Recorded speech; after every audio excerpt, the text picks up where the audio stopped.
शंकराचार्यकृत कालभैरवाष्टकम् देवराजसेव्यमानपावनाङ्घ्रिपङ्कजं व्यालयज्ञसूत्रमिन्दुशेखरं कृपाकरं नारदादियोगिवृन्दवन्दितं दिगम्बरं काशिकापुराधिनाथ कालभैरवं भजे। भानुकोटिभास्वरं भवाब्धितारकं परं नीलकण्ठमीप्सितार्थदायकं त्रिलोचनं कालकालमम्बुजाक्षमस्तशूलमक्षरं काशिकापुराधिनाथ कालभैरवं भजे। शूलटङ्कपाशदण्डपाणिमादिकारणं श्यामकायमादिदेवमक्षरं निरामयं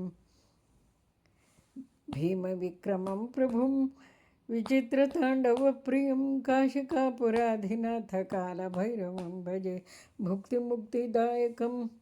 भुक्तिमुक्तिदायकं प्रशस्तचारुविग्रहं भक्तवत्सलं स्थिरं समस्तलोकविग्रहं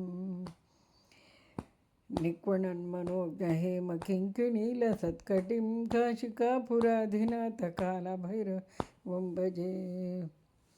धर्मसेतुपालकं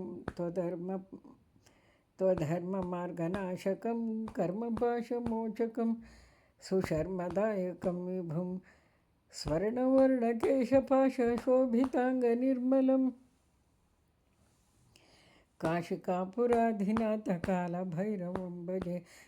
रत्नपादुकाप्रभाभिरामपादयुग्मकं नित्यमद्वितीयमिष्टदैवतं निरञ्जनं मृत्युदर्पनाशनं करालदंष्ट्रभूषणं काशिकापुराधिनाथ कालभैरवं भजे।